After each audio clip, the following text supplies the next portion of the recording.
Hey, welcome back, guys. After what seems like ages, Starz finally delivered on the long-anticipated official trailer for Raising Kanan Season 4. So without further ado, let's break it down frame by frame and highlight predictions, Easter eggs, and the other lingering questions for Starz' greatest spinoff. Before we begin, be sure to hit the like button, subscribe, and bell notification to immediately receive these videos. Also, big thank you to all of my Patreon family. If you'd like to be the next one, hit the link pinned to the comments below. And lastly, a spoiler alert is now in effect for all things Power. Here we go. The trailer begins with the seemingly pensive Kanan, likely pondering his next move as he cements his transition from a young pup to a grown wolf, as the late Sam once put it. This transformation comes on the heels of Kanan killing his greatest op to date in cold blood, while simultaneously witnessing the murder of his father at the hands of his own mother, and a gory series of events that both liberated the Thomas family on the surface while ensnaring them deeper than ever before to a clandestine threat scorned by the misgivings of his own mind. The trailer offers glimpses of that threat and some of his maneuvers against Rock and the crew to kick the season off. As it stands for Kanan, however, we witness him having an exchange with none other than Snaps Henry, who conveys to the ambitious young hustler that, quote, "You gotta understand, Kanan, that how people see you now is how they're gonna see you forever." This harkens us back to an adult Kanan once stressing to his son Sean that so long as he saw himself as Ghost Driver, then that's all he'd ever amount to, all he'd ever be. It's timeless wisdom on the importance of image and how choosing to portray the greatest version of yourself casts a shadow superseding your physical appearance and dictates the thoughts of those who allow your legend to invade their minds. We saw this in action last season with Ronnie. Remember, though incarcerated for all that time, Ronnie's reputation as a ruthless hustler was something that was mentioned from the very beginning.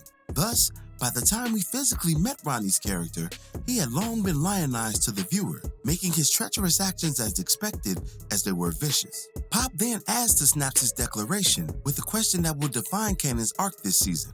"How you want people to see you, Kanan?" To which he responds definitively with, "I want them to see me as me, not who my mother is." The trailer kicking off this way is no accident. During the entirety of last season, Kanan struggled to gain independence from Rock, even if it meant him temporarily going without. Rock offered her son a brand new neighborhood, environment, and grandiose living space. However, Kay rebuffed his mother's overtures to maintain control over his existence by maintaining his meager Queens apartment with Famous, establishing his own drug business and innovative distribution scheme, and perhaps most impressively, made connections with major players who shared the same disdain for his mother as he did. These maneuvers weren't merely acts of a rebellious teenager in defiance to an overbearing mother, but represented a conclusive severance from a woman he no longer trusted with his love and well-being. Moreover, he lost the one thing that truly binds any thriving relationship: respect. Kanan no longer respected his mother due to her past transgressions against him, and such a lack of respect fueled his already unruly actions against her and for himself. This context is vital to understanding Kanan's character arc and pending growth in the season to come, as we may see Kanan go against his mother in ways previously deemed unimaginable, as the trailer suggests. In the next frame, we see Rock continuing to keep the police at bay monetarily, satisfying their extortion plot against her. This is interesting because, as we know, Rock is back in the game. So just how far does this extortion money go in protecting not just Rock's legitimate business, but illegal enterprises as well? It seems that the NYPD's palms are being greased in order to cover more ground for the Queen Pen, and that may serve her interest given the many dangers on the horizon. Next, we get a shot of Marvin literally taking a shot, dropping an unknown figure with the bullet. This scene is immediately accompanied by another Marvin display, this time knocking out an unknown figure as opposed to outright killing him. After a season of trying to magnify his humanity over his gangster exploits, it seems good old Uncle Marv has fallen back into the abyss of violent criminality. These acts are likely in service to Stefano Marchetti, who we know has a working relationship with Rock, and by extension, her brother and de facto muscle Marvin. Marchetti's past may be catching up to him in the form of Jersey's new crime boss, Phil Russo, whose character description paints him as a man accustomed to garnering respect, deference, and other men's fear. he suffers no fools and handles business negotiations with a stoic confidence. Russo will likely have some questions regarding the missing status of Jersey's former boss, Sal Baselli, who Marchetti had removed by proxy through the talents of Marvin Thomas. So Stefano enlisting Marvin to carry out similar works wouldn't be far-fetched considering the history.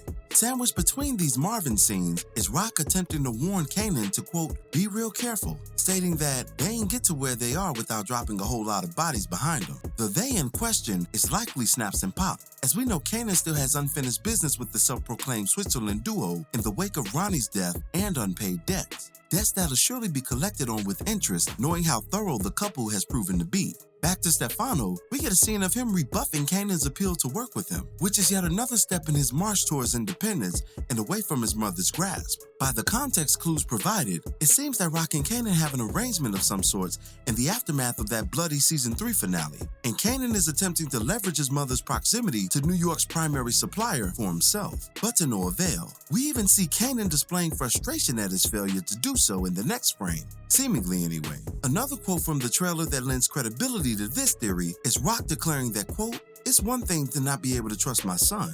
I can almost live with that, but I have to be able to trust my business partners. Again, Rock and Kanan are going to be in an unlikely alliance of sorts, that is, until Kanan can subvert his apprehensive team-up for personal gain. However, there's going to be a major hurdle to any petty grievances still lingering amongst the Thomas family, and that's the new and dangerously improved Unique, who we see letting shots ring out on Rock's business in the next scene, much to the chagrin of her newfound business partners. The entire season and outcome for Rock and the Thomas family hinges on Neek's revenge story arc, as his traumatic brain injury has definitely taken hold of his perspective and outlook towards Rock's actions in his absence. Remember, prior to the attempt on his life by his brother Ronnie, Neek believed Rock to be out of the game and focused on legitimacy. Ironically, it was Ronnie himself who warned Neek against such a notion, stating that, quote, if Rock breathing, she hustling. In some of my recent videos breaking down Unique's potential story arc, I've alluded to a series of unfortunate events making things seem more treacherous than they actually are. And without a sound mind to sort through the details, we're going to witness an unrelenting Unique focused on nothing more than bringing Rock down, not just for betraying his trust and seemingly setting him up, but ultimately robbing him of his revenge against the one who put him in this precarious position. As science teaches us, energy can neither be created nor destroyed, only transferred. Much of Neek's wrath that we'll see carried out against Rock, her family, and her associates is due to the fact that Neek can't transfer that energy to his true perpetrator, but it has to get out somehow. And if Rock serves as the stimuli for his aggression, as she once did for his affection, then so be it. To round out the trailer, we get an image of Lulu with a new love interest, likely the new character Imani Okoye, a smart, confident, and business-savvy executive at a boutique record label. Her proximity to the music business, coupled with the mention of another new musically inclined artist not seen in this trailer, who we know as B-Rilla, tells us one thing. Lou seemingly has gained a new lease on life and purpose for existing that transcends criminality. He'll likely return to pursuing his musical exploits, only this time with more of his sister's blessings than rebukes. However, one thing to watch out for is Lulu's potential to fall back into his old alcoholic ways. Former addicts are generally discouraged from pursuing romance due to the opportunity for disappointment to translate into relapse. Additionally, Lou's new business stresses could contribute to such behavior as well. Although we've seen nothing but a stronger, much more focused Lulu in the trailer and images, we must keep these realities in mind when assessing his art. All the best to him as far as this commentator is concerned. We next see Early Tyler, another new character this season, having an exchange with Unique. It'll be interesting to see what the relationship is between the two of them, especially since Neek is making quite a bold statement with a gun in hand. On the subject of guns in hands, Kanan and Jukebox are both shown strapped and ready for war, as the synopsis suggested that the Thomas family would have to band together to survive Unique's onslaught this season. This will ultimately result in everyone having a hand in taking on their fair share of the violence to come. And for the younger Thomas family members, specifically Jukebox, it'll change them forever. But as the following quote by Snaps relays, you want people to see you as you gotta let them know who you are. That quote truly embodies what this season will portray. Kanan letting us all know who he is and what he's made of, despite the violent obstacles to come this go-round. This season will likely end with some major tragedies, as there's no way Rock would shed real tears otherwise. Losses are definitely on the horizon, but when that dust settles and the smoke clears, we'll be one step closer to understanding the circumstances that took a young boy from Queens and transformed him into a cold-hearted killer with no regard for others on his way up the proverbial power ladder, pun intended. But that will do it for this one. What were your thoughts on the official Raising Kanan trailer for Season 4? Be sure to drop me your opinions in the comments below. As always, I thank you for watching today's video. If you liked today's video, go ahead and drop $1 on that Cash App for us, hit the like button, share it with your friends who are Power fans, and subscribe for more content such as this. This is Rudy P. Magic of Rudy P. Magic Beats, and have a blessed one until the next one. Peace, y'all.